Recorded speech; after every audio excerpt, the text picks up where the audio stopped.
Utama. Quick stop. What? Pembaca. Out. Text to kembali.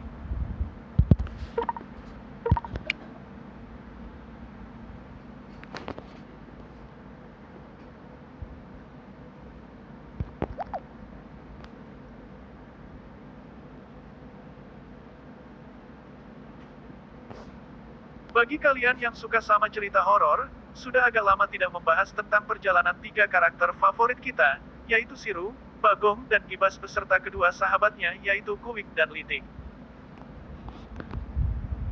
Mungkin bagi kalian yang suka sama cerita horornya Sirba yang pernah saya bawakan berbagai cerita silahkan tulis di kolom komentar, supaya saya bisa membawakan cerita horor yang lebih banyak lagi. Dan bagi yang belum subscribe, ayo subscribe sekarang supaya tidak ketinggalan di cerita selanjutnya. Sekarang, mari kita mulai pembahasannya.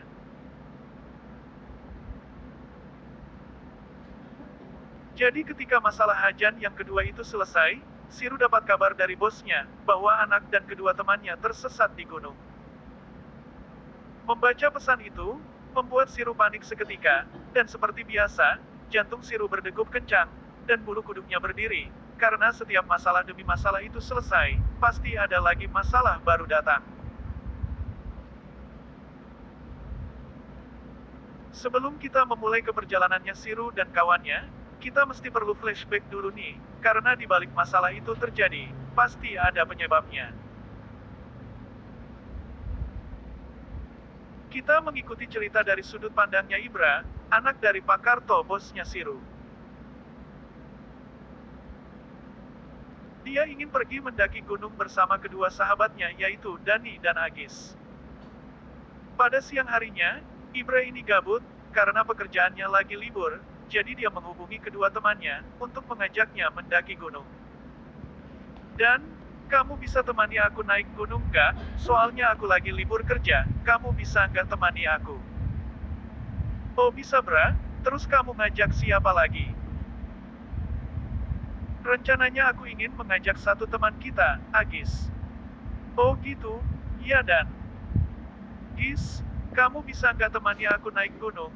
Aku sudah menghubungi Dani, katanya dia bisa ikut, kalau kamu bisa nggak? Oh bisa Bra, kebetulan nih saya lagi libur kerja, jadi saya bisa ikut. Wah sama dong, aku juga lagi libur kerja, jadi kamu bisa aku aja naik gunung, ya Bra. Setelah menghubungi kedua temannya, Ibra pamitan kepada bapaknya, pada intinya dia meminta izin bahwa dia ingin pergi naik gunung, dan untungnya bapaknya mengizinkan.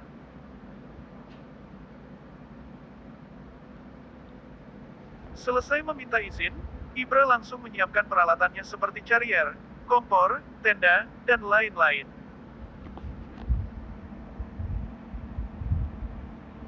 Menyiapkan semua peralatannya, tak lupa dia berpamitan pada orang tuanya, lalu pergi menghampiri kedua temannya. Singkat cerita, ketika semuanya sudah beres, dimulai keberangkatannya. Oh ya. Jadi mereka bertiga naik motor masing-masing, karena cuma bertiga. Sesampainya mereka di base camp, mereka langsung daftar simaksi. Setelah itu, dimulailah pendakiannya. Di tengah-tengah perjalanan, Dani diletuk. Kayaknya, tinggal di gunung enak ya Bra, hehehe. Weh hati-hati dan kalau ngomong, ini kita di gunung, jadi hati-hati. Oh ya Bra maaf.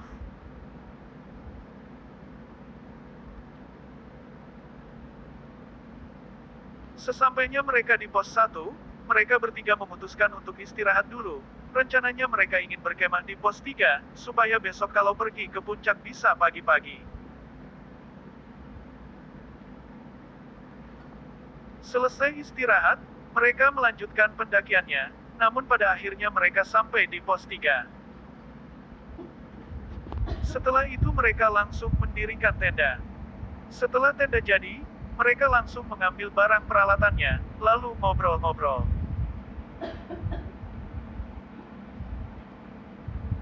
Pada malam harinya, mereka masak-masak, Ibra Ibra bikin mie dan goreng telur, sedangkan Dani dan Agis bikin kopi. Setelah masakan jadi, makanlah mereka semua. Selesai makan, mereka kembali mengobrol, tidak terasa sudah jam setengah 12 malam.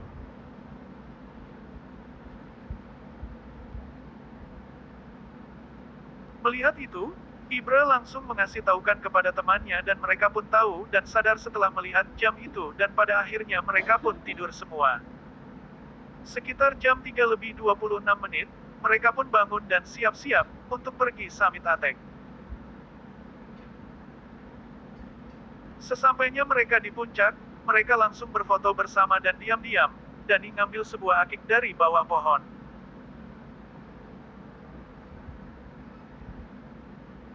Melihat hal itu, sudah pasti Ibra marahlah melihatnya, Dani dengan entengnya bilang, "Ini bagus Bra, aku ingin punya."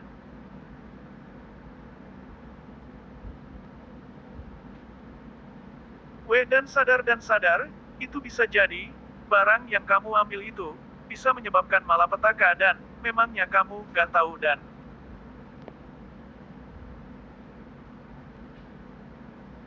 Kata siapa akik itu bisa menyebabkan malapetaka datang, digituin Fli Ibra di situ, Dani ini, kayak bukan Dani yang Ibra kenal. Setelah itu, angin kencang berhembus dan muncullah sosok nenek-nenek. Dengan munculnya sosok nenek-nenek itu, membuat jantung Ibra berdegup kencang, napas seakan memburu semuanya. Jadi kalau kamu ingin tahu Fli, sosoknya itu rambutnya panjang sampai nyentuh tanah, dan dia tidak punya kulit di tubuhnya. Tak lama kemudian, nenek itu bilang, "Kenapa kamu mengambil benda pusakaku? Dasar manusia tidak punya sopan santun."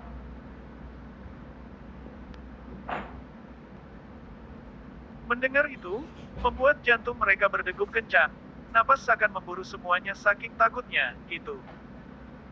Jadi yang tadi awalnya seru, jadi mencekam, karena ulah Dani yang sudah kebangetan.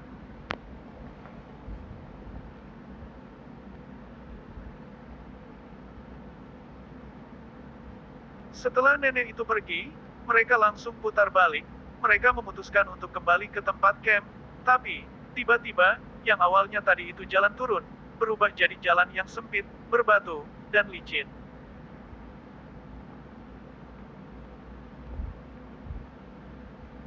Melihat itu, mereka bertiga langsung panik dan bingung, soalnya jalan itu, baik yang dari arah depan maupun belakang, itu sempit dan buntu.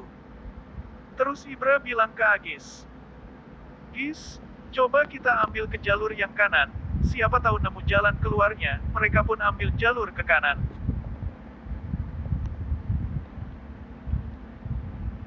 Tapi, semakin mereka ambil jalan yang kanan itu, mereka malah balik ke tempat yang tadi dan melihat itu, sosok nenek yang tadi ketawa dia dari atas pohon yang tadi, yang di bawahnya ada akiknya, yang telah diambil Dani tadi.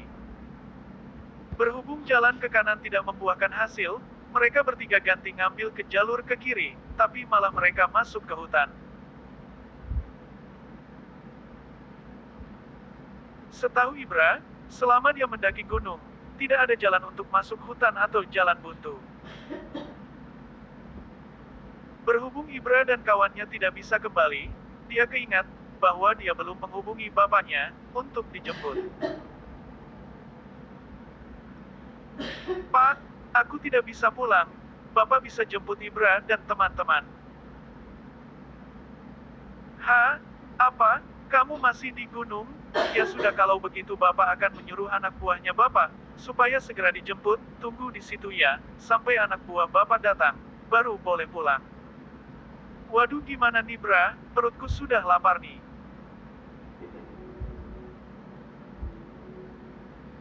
Sabar Gis, padahal jam di HP itu menunjukkan pukul 10:24, jadi mereka di alam itu sudah lama Fli. "Dan, kamu kenapa dan kok diam saja?" "Maafin aku ya Bra atas kesalahanku tadi." "Ya dan gak apa-apa, sekarang akiknya mana? Tolong taruh di bawah pohon yang tadi, ya Bra."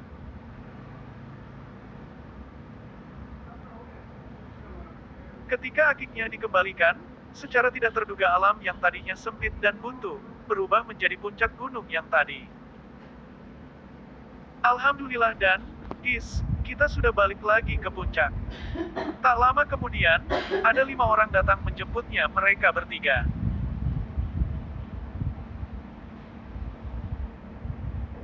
Setelah itu, mereka berlima memperkenalkan diri, bahwa nama orang 5 itu adalah Siru, Bagong, Ibas, Kuik, dan Litik. Sekarang kita mengikuti cerita dari sudut pandangnya Siru dan kawannya. Jadi ketika Siru membaca pesan dari bosnya itu, seperti yang saya katakan tadi, membuat Siru jantungnya berdegup kencang karena panik. Setelah itu, Siru seperti biasa memberitahukan hal ini ke Bagong dan Kibas, soal itu.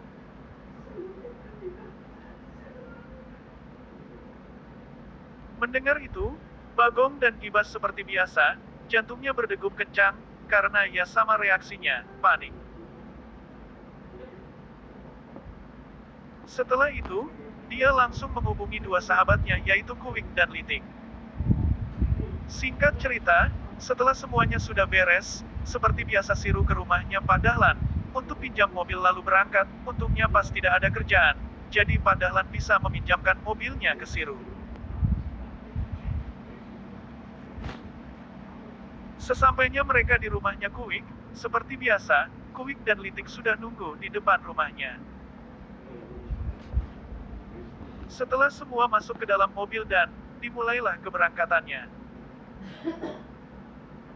Sesampainya mereka di base camp, mereka langsung daftar simaksi. Selesai daftar, dimulailah pendakiannya. Jadi mereka berlima langsung ke puncak, jadi biar cepat. Sesampainya mereka di puncak, mereka langsung disambut oleh orang 3 yang tadi. Setelah Siru dan kawannya memperkenalkan diri, giliran orang yang tadi yang memperkenalkan diri, bahwa mereka bertiga itu namanya Ibra, Dani, dan Agis. Selesai perkenalan, Ibra mengasih tahu ke Siru dan kawannya, bahwa dia itu anaknya Pak Karto. Mendengar pengungkapan itu, Siru baru tahu, bahwa anaknya si bos itu namanya Ibra. Setelah itu, Ibra menceritakan tentang semuanya yang telah terjadi. Mendengar ceritanya Ibra, Siru bilang ke Dani. Nak Dani, itu benda terlarang itu nak, besok-besok jangan diulangi lagi ya. Ya Pak Siru, maaf.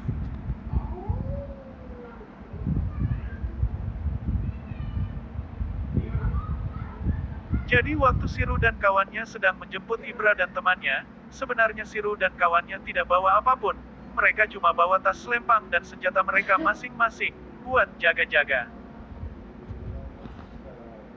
Selesai obrolan itu, mereka berdelapan pun turun dari puncak. Sesampainya mereka di tempat camp, mereka sarapan. Coba bayangkan Fli, mereka bertiga Ibra, Dani, dan Agis, baru sarapan itu jam 11 siang Fli.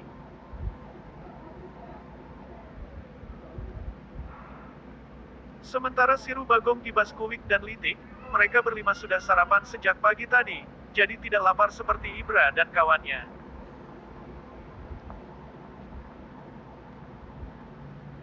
Selesai sarapan, Ibra dan kawannya langsung mengemasi barang-barangnya, tak lupa mereka dibantu oleh Siru dan kelompoknya. Setelah dicek aman, mereka pun turun gunung.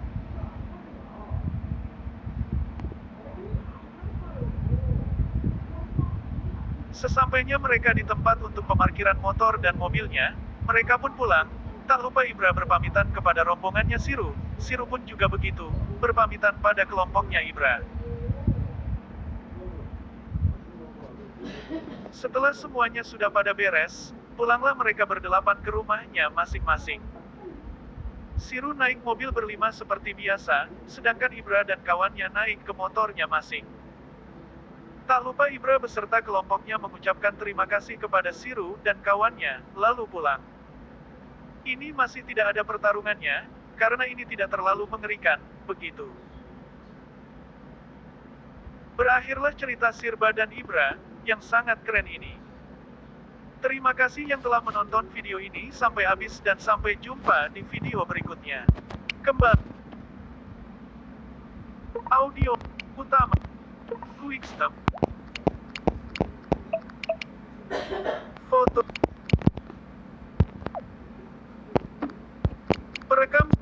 Perekam suara. Teks khusus.